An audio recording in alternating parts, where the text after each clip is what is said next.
Captain Jake Morrison sat in his command chair aboard the USS Endeavour, watching the stars drift past through the main screen when the emergency signal came through the communications array. The message was weak and broken up, but he could make out enough words to know something terrible had happened on Kepler 442b.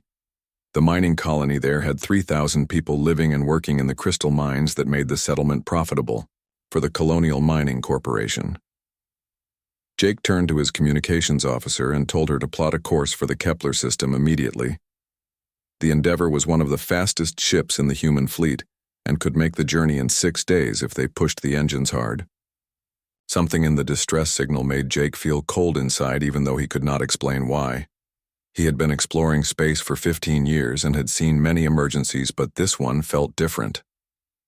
Dr. Lisa Wang was in the science lab running tests on mineral samples from their last survey mission when the ship changed course. She felt the subtle shift in the engine vibrations and knew they were heading somewhere fast. Lisa had been the ship's xenobiologist for 3 years and had studied dozens of alien species across 17 star systems. She packed her equipment and prepared for whatever they might find at their destination. The journey to Kepler 442b took exactly 6 days and 4 hours. When the Endeavour dropped out of hyperspace near the planet, Jake immediately knew something was very wrong. The orbital stations that usually guided ships to the surface were silent and dark. No communication signals came from the planet below, and the mining platforms that should have been visible from space looked dead and cold. Jake ordered his team to take a shuttle down to the surface while keeping the main ship in orbit as backup. He brought Dr. Wang and 6 security officers led by Lieutenant Ben Parker, who had military training from the Mars Defense Corps. The shuttle ride down through the planet's atmosphere was quiet and tense as everyone wondered what they would find. The main settlement of New Haven should have been busy with workers and transport vehicles moving between the residential areas and the mining facilities. Instead, they found empty streets and buildings that looked wrong in ways that were hard to describe. Many of the structures seemed to have been damaged from the inside, rather than from any external explosion or attack. Dr. Wang took readings with her scientific instruments and found energy signatures that did not match anything in the human database of known technologies. The readings showed that some kind of advanced energy weapon had been used, but the pattern was unlike anything she had ever seen before. The energy had somehow worked from the inside of buildings outward, rather than the normal pattern of external weapons fire. Lieutenant Parker and his security team moved through the settlement looking for survivors or bodies or any clue about what had happened to the 3,000 colonists. What they found in the residential district made even the experienced soldiers feel sick. Bodies were scattered throughout the buildings, but they had died in ways that seemed impossible and cruel beyond understanding. The colonists appeared to have suffered extreme pain before dying, and their bodies were twisted into positions that human bones should not be able to make. Some looked like they had been trying to claw their way through solid walls, while others seemed to have been frozen in the middle of screaming. Dr. Wang examined several bodies and found that they had been exposed to some kind of energy that caused their nervous systems to overload while keeping them alive and conscious. Jake contacted Earth Central Command and filed an initial report about the situation, but he knew the bureaucrats back on Earth would not understand the true horror of what had happened here. This was not a mining accident or equipment failure or even a normal attack by space pirates. Someone or something had deliberately made these people suffer before killing them, and had enjoyed doing it. The investigation continued for 3 more days as the team searched every building and facility on the planet. They found no survivors and no witnesses, but they did find something that made the situation even more disturbing. In the central plaza of New Haven, someone had used the same energy weapon to burn words into the ground in perfect galactic standard text that every human could read. The message said that humans would learn their place in the galaxy, or they would learn to die slowly like the colonists of New Haven. It was signed with a symbol that Dr. Wang recognized from ancient xenoarchaeology texts, but she could not remember where she had seen it before. The symbol looked like a twisted tree with branches that ended in sharp points like thorns or claws. Jake filed his final report with Earth Central Command and recommended that all human colonies in the outer systems be put on high alert immediately. He had been exploring space long enough to know that whoever had done this would not stop with one attack. The message burned into the ground was clearly a declaration of war against humanity, and Jake knew that more colonies would be attacked soon. The return journey to Earth took 8 days, and Jake spent most of that time thinking about what he had seen on Kepler 442b. In 15 years of space exploration, he had encountered hostile alien species before, but nothing like this. Most conflicts in space were about territory or resources or trade disputes.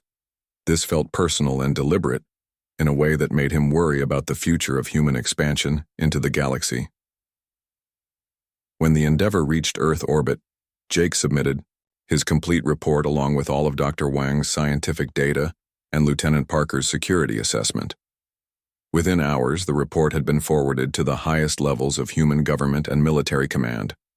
The bureaucrats and politicians would debate and discuss, but Jake knew that somewhere in space, the attackers were already planning their next move against human settlements. Dr. Wang continued studying the energy signatures and the strange symbol, hoping to identify who had attacked New Haven. She worked day and night going through databases and archaeological records looking for any clue that might help Earth's defenders prepare for what was coming.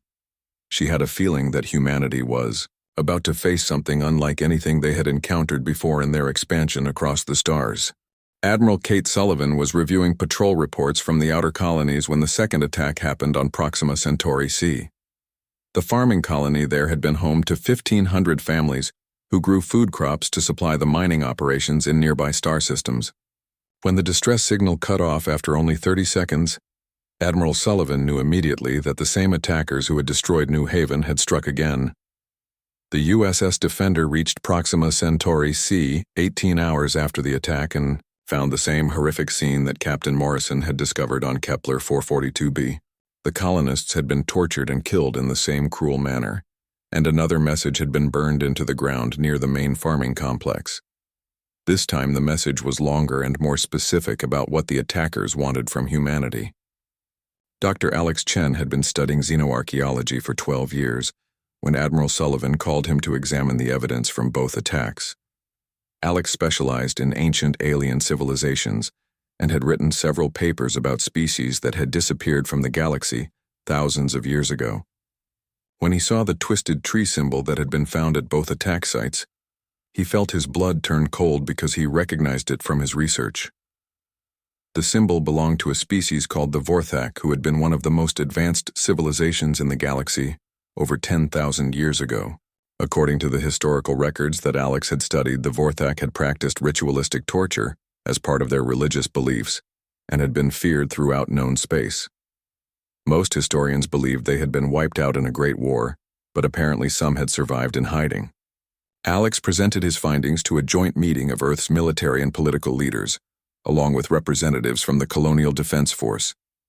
He explained that the Vorac had built their entire culture around the concept that suffering was sacred and that causing pain to other intelligent species was the highest form of worship they could offer to their gods.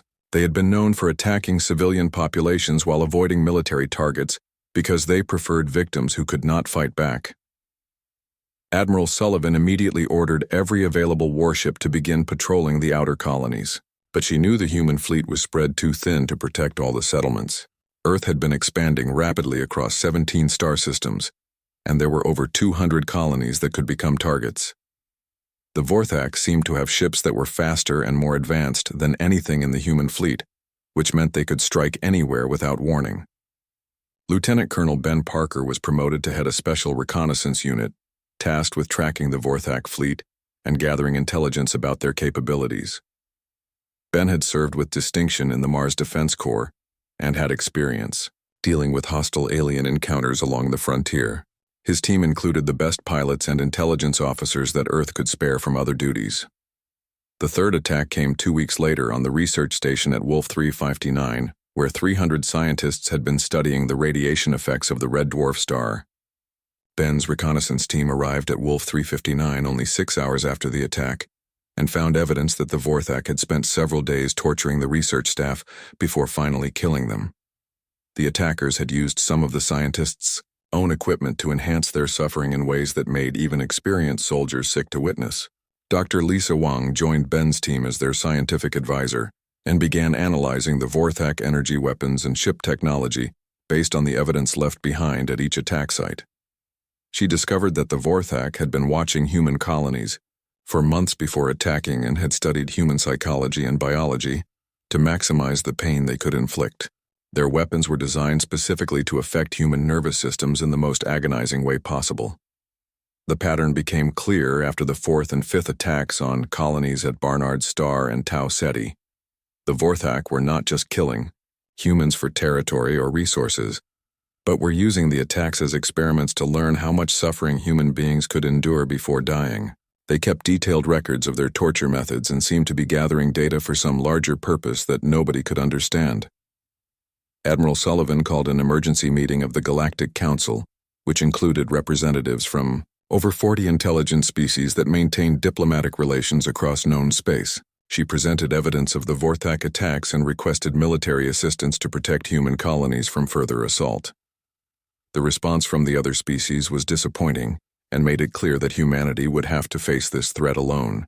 The older species on the Galactic Council treated the attacks as a human problem that did not concern them directly.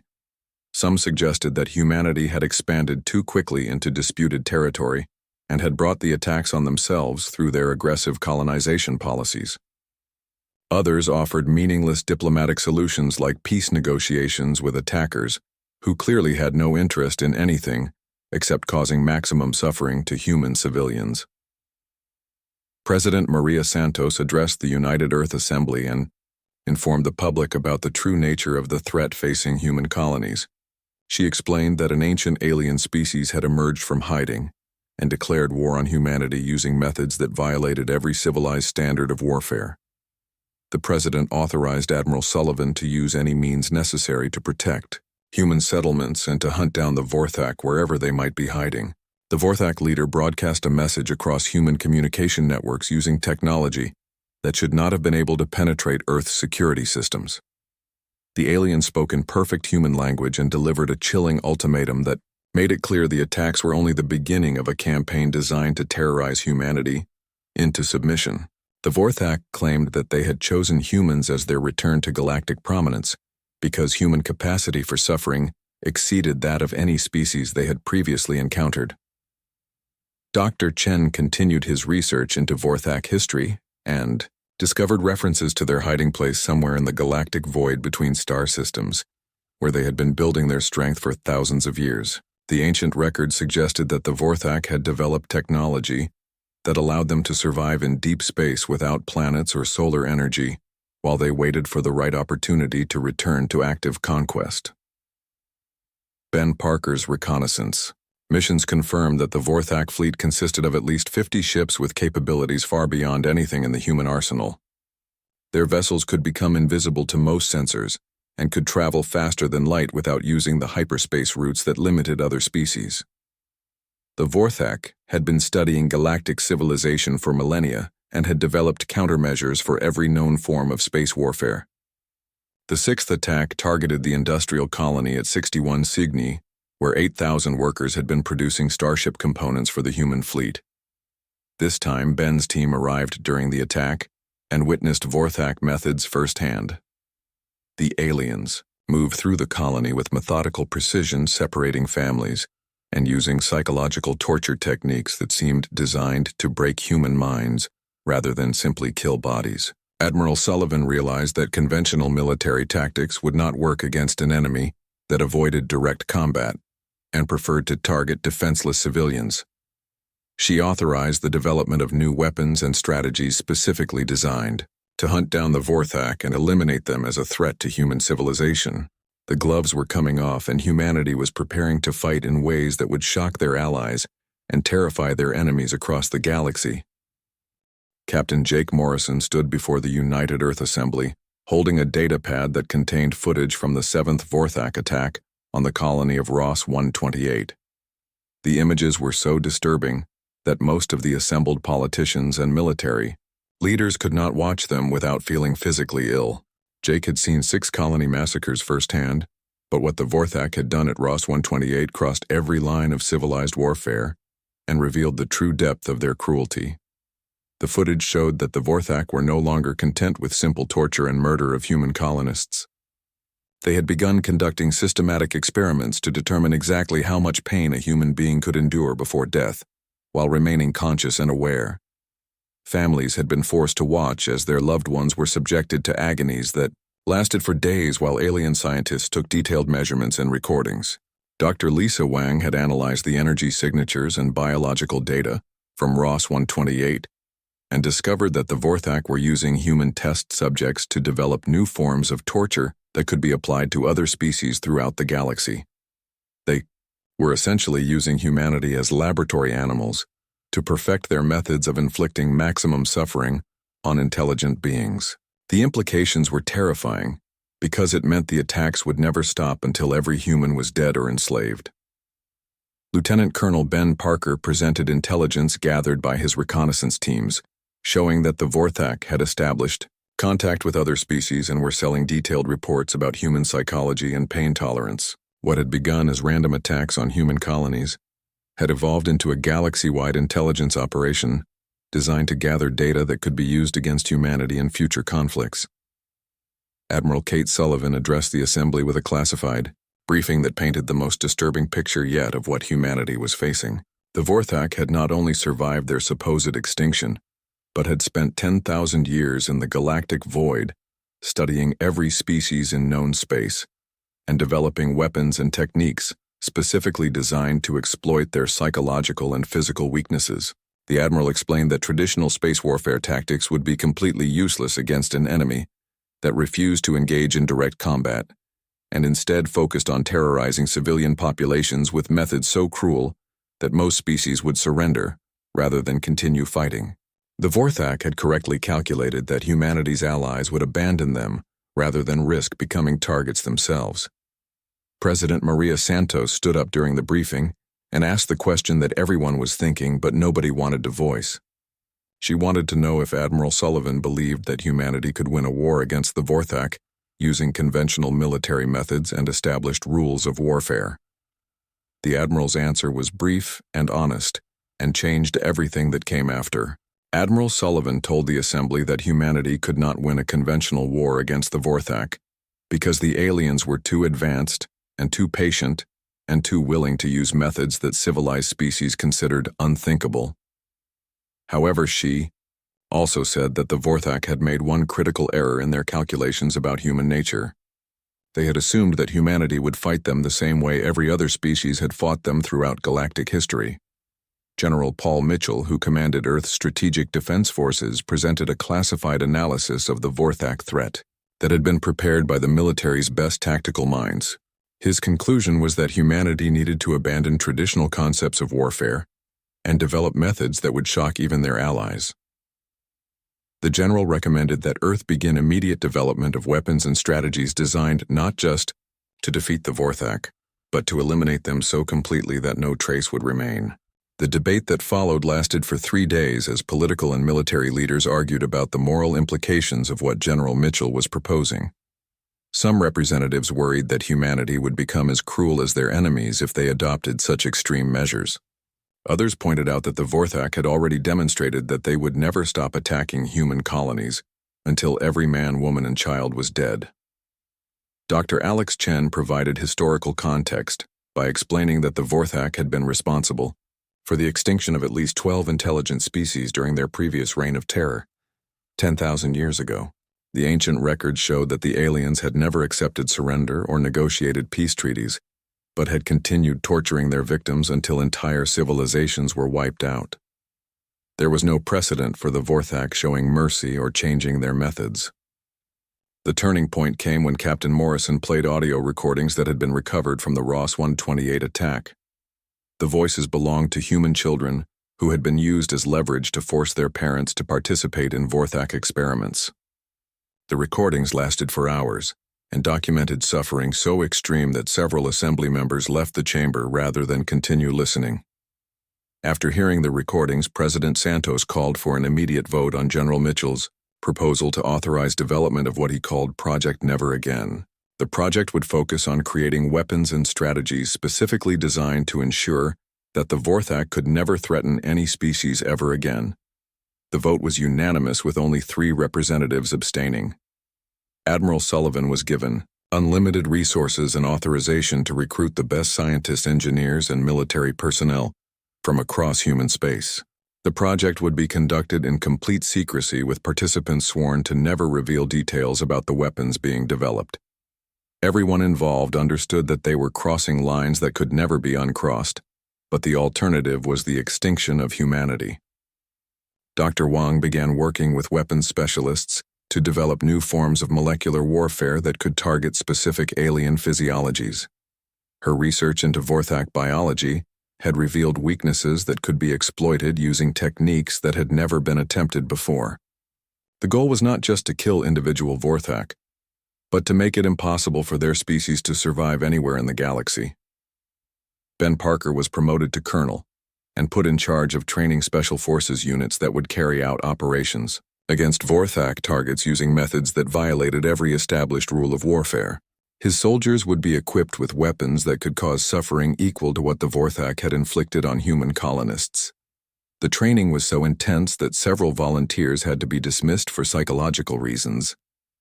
The 8th Vorac attack came during the final stages of Project Never Again development and targeted the passenger liner New Horizon, which was carrying 800 civilian refugees fleeing from the outer colonies. Instead of the quick massacre that everyone expected, the Vorac decided to broadcast their torture of the passengers across human space as a demonstration of their power over humanity. The broadcast lasted for 72 hours and showed every human in the galaxy exactly what the Vorac were capable of when they had unlimited time and helpless victims. Men, women, and children were subjected to agonies that pushed the limits of human endurance, while alien commentators explained their techniques as if they were conducting a scientific lecture.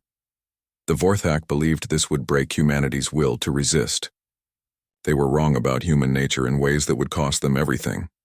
The broadcast had the opposite effect of what the Vorac intended, because it showed every human exactly why the aliens had to be destroyed completely. There could be no negotiation or compromise with creatures capable of such deliberate cruelty. The only acceptable outcome was the total elimination of the Vorac species. Admiral Sullivan received emergency authorization to deploy Project Never Again immediately. Every human military vessel, from massive dreadnoughts to single-pilot fighters, began moving toward the coordinates where the broadcast had originated. This would not be a rescue mission because everyone aboard New Horizon was already dead. This would be the beginning of the end for an ancient evil that had terrorized the galaxy for too long. Admiral Kate Sullivan watched the final moments of the New Horizon broadcast from her command center on the flagship USS Retribution, while her fleet moved through hyperspace toward the Vorac position. The 800 civilians aboard the Vorac passenger liner had endured 3 days of systematic torture, while the aliens provided commentary about human pain thresholds and psychological breaking points. Every person in the human fleet had watched the broadcast and understood exactly what they were going to do when they reached their destination. Dr. Lisa Wang and Dr. Alex Chen had spent 6 months developing weapons that the galaxy had never seen before and hoped would never need to see again. Their research had produced molecular disruptors that could unravel DNA at the cellular level and quantum bombs that could erase matter from multiple dimensions simultaneously. The scientists had also created viral agents that could rewrite genetic codes to make reproduction impossible for targeted species. The human fleet that converged on the Vorac position consisted of every military vessel that Earth could deploy, plus civilian ships that had been converted to carry the new weapons. Over 300 ships ranging from massive battle cruisers to small escort fighters moved through space with a single purpose that united every human in the galaxy. They were not going to war in any traditional sense, but were carrying out an extermination. Captain Jake Morrison commanded the USS Endeavour, which had been retrofitted with some of the most advanced weapons from Project Never Again. His ship carried enough firepower to sterilize entire planets and remove all traces of life from solar systems. Jake had requested this assignment because he had been the first human to witness what the Vorac were capable of and wanted to be present when they paid the price for their cruelty. Lieutenant Colonel Ben Parker led boarding parties that had trained for months to clear Vorac vessels using methods that were designed to cause maximum psychological impact on any survivors. His soldiers carried images of tortured human colonists and had memorized the names of every victim from the 8 attacks. They worked with cold efficiency that made professional killers look like amateur enthusiasts. When the human fleet dropped out of hyperspace, they found the Vorac positioned around a massive space station that appeared to be both a military base and a research facility. The aliens had been so confident in their superiority that they had made no attempt to hide their location or prepare defenses against human retaliation. Their arrogance was about to cost them everything they had built over 10,000 years of hiding in the galactic void. Admiral Sullivan broadcast a message across all frequencies that could be received by every species in known space. She announced that the Vorac had committed genocide against human civilians and would be eliminated completely as a threat to galactic peace. Any species found harboring or assisting Vorac survivors would be considered complicit in the torture and murder of human families and would face similar consequences. The attack began immediately without any attempt at communication or negotiation with the Vorac forces. Human weapons that had been designed specifically to counter Vorac technology began systematically destroying every alien vessel and facility in the area.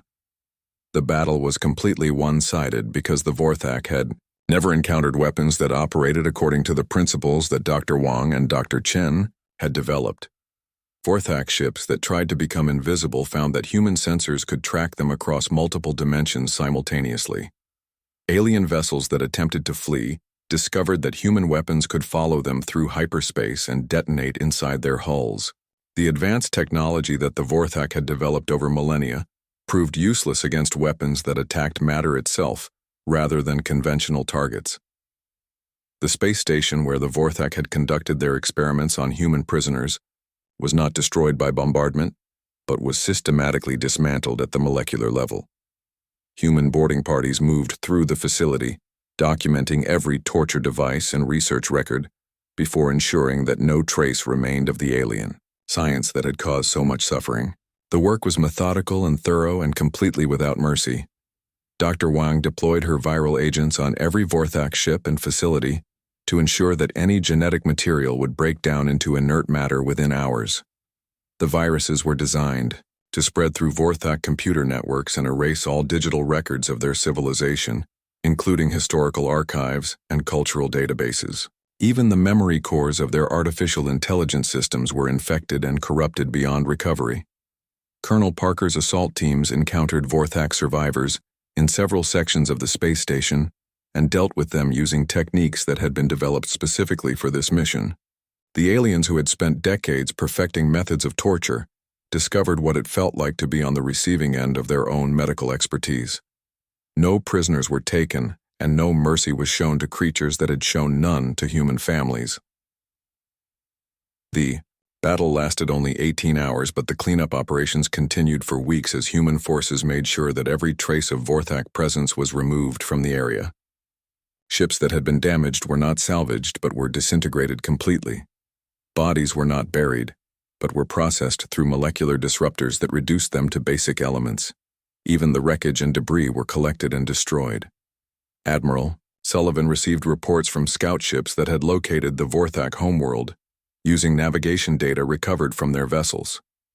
The planet showed signs of having been abandoned for thousands of years, but still contained facilities and records that proved the aliens had been planning their return to galactic conquest for millennia.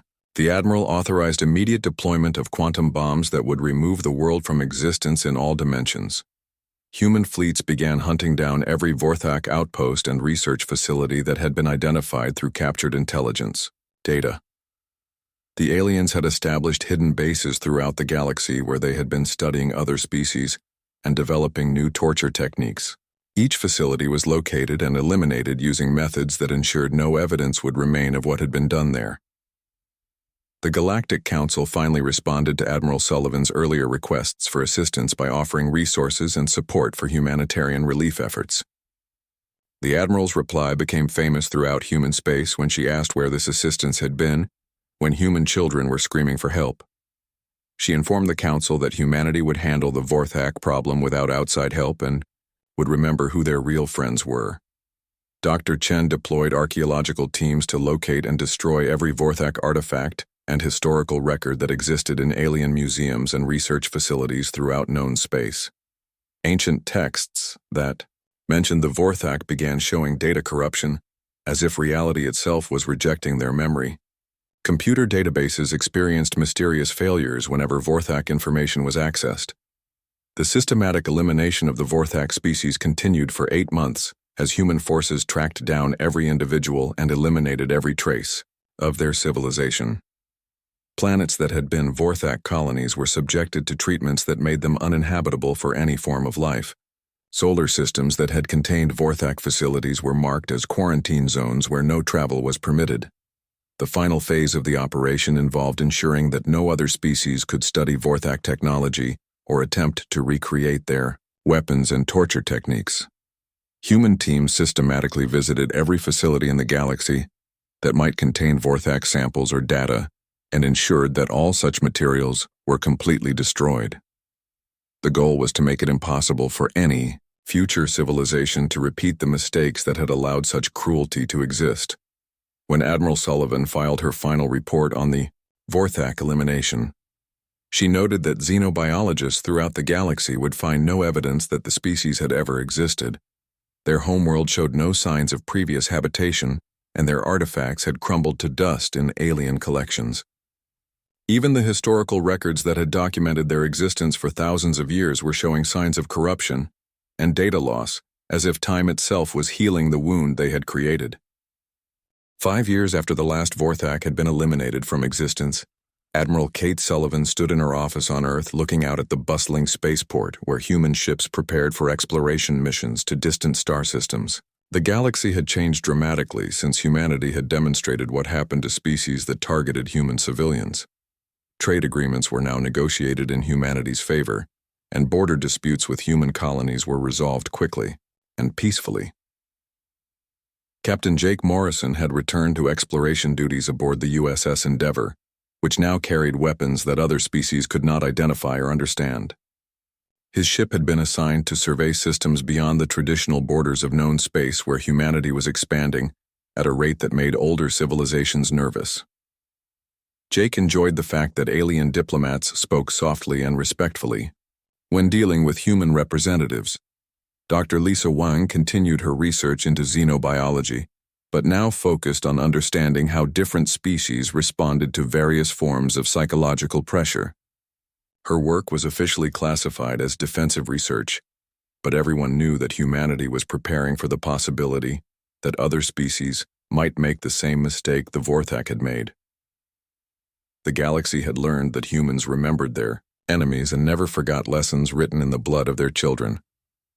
The Galactic Council had undergone major changes in leadership after the Vorac elimination, with several species replacing their representatives with individuals who were more sympathetic to human interests. Council meetings now included discussions about how to prevent future conflicts with humanity and what steps other species should take to maintain peaceful relations with Earth's expanding colonies. Dr. Alex Chen had been promoted to head of the new Xenoarchaeological Security Division, which was responsible for identifying potential threats from ancient civilizations that might still be hiding in unexplored regions of space. His team investigated any historical records that mentioned species with cultures similar to the Vorac, and worked to ensure that humanity would never be surprised by such an enemy again. Colonel Ben Parker commanded a special operations unit that officially did not exist and carried out missions that were never recorded in any military database. His soldiers were deployed throughout human space to deal with problems that required solutions which could not be discussed in polite diplomatic circles. Other species had learned not to ask questions about what happened to individuals or groups that threatened human settlements. The most significant change in galactic politics was that species which had previously viewed humanity as newcomers now treated them as equals or even superiors in matters of military policy and territorial disputes. Human colonies expanded rapidly as other civilizations were reluctant to challenge territorial claims backed by weapons that could eliminate entire species from existence. President Maria Santos had been re-elected twice on the platform that humanity would never again allow any species to target human civilians without facing complete destruction in response. Her administration had overseen the largest expansion of human territory in the species' history, as colonies were established in systems that had previously been considered too dangerous or too contested for settlement.